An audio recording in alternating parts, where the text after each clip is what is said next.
Oh, Preston, what are you doing? I'm beating kids in 2K. What do you mean? It's Thursday, 11:30. We gotta record. We have to record today. It's Thursday. How long have I been playing you in 2K? Yeah, recording. Yeah, Thursday. We're recording. And it's 11:30 right now. Okay. Do you have the script written and everything? Yeah, Yeah, I got it all planned out. Yeah. Okay, let's go. Right now? Right now. It's 11:30.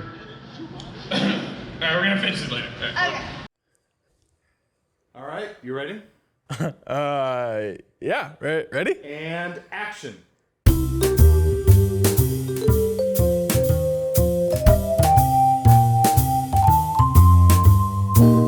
So today we're gonna go over chapter 5 in Mark, verse 21.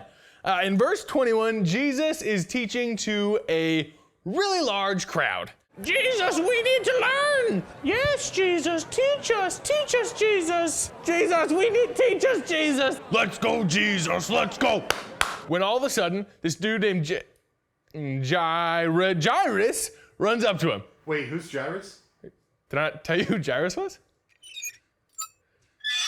Okay, so Jairus was a dude who was the synagogue leader. And this means a couple of things. One, he was pretty important. I am very important. And two, he was a very religious Jew. I am Jewish, and I'm very good at it. This is important to know because Jesus was telling everyone that he was the Son of God and the one who God had been promising to all of his people since the beginning of time. See, the Jewish religious leaders at the synagogue believed that the Son of God would eventually come down to earth and save them, but they did not think that that was Jesus. Jairus should not have been a fan of, let alone a believer in Jesus. Okay, now that you know who Jairus is, Daniel, back to the story. So Jesus is around a crowd teaching to everyone. Teach us stuff, Jesus! Yeah, Jesus! When Jairus runs up to Jesus. Now remember, Jairus should not have been a believer in Jesus, so it's kind of odd that he was doing this. But Jairus was desperate. He needed a miracle. In verse 23, it tells us that his daughter was dying, and he was begging for Jesus to save his daughter's life. So Jesus heads off to Jairus' house to help with his daughter, when all of a sudden, something incredible happened. See, there was this woman who was really sick.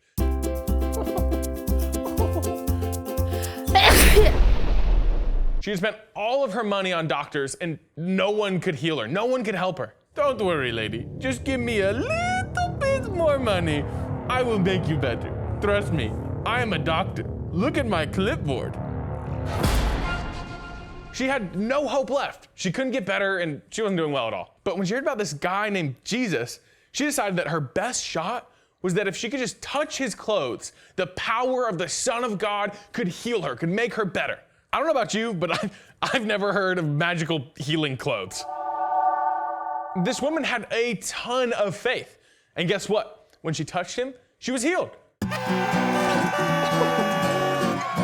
And you know what Jesus said to her? Verse 34 tells us that Jesus said, "Daughter, your faith has healed you. Go in peace and be freed from your suffering." How cool, right? But Jairus' house, things, they weren't so cool.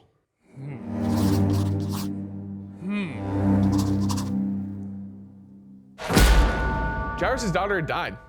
But you know what Jesus said? In verse 36, Jesus says, "Don't be afraid, just believe." Wait, seriously? Seriously. I mean, check out what happens next. Check out what happens after that.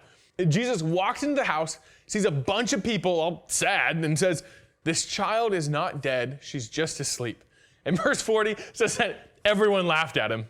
Listen, I went to like 3 weeks of medical school, and I'm like 90% sure she's dead. Trust me, I'm doctor. But Jesus just walks over to the little girl and says, "Little girl, I say to you, get up." And guess what? She does. Jesus brings this little girl back to life from the dead. And you wanna know why? It's because they had faith. That's it. Because they believed in Jesus and his power and promises. Remember the woman who just touched Jesus' cloak and was healed? She was healed because she believed in the power of Jesus and his blessing. And Jairus, the leader of the synagogue, who should have had nothing to do with Jesus, whose literal job was to teach people that Jesus wasn't who he said he was, yeah, He believed too. He had so much faith. Look, the bottom line is this. Jesus wants us to have faith. I don't need all these crazy props and things to tell you that Jesus just wants us to have faith in him. Time after time, the Bible shows us that if we have faith in Jesus and just trust in him with everything that we do, Jesus will come through. Jesus wants us to have faith. I'll see y'all next week.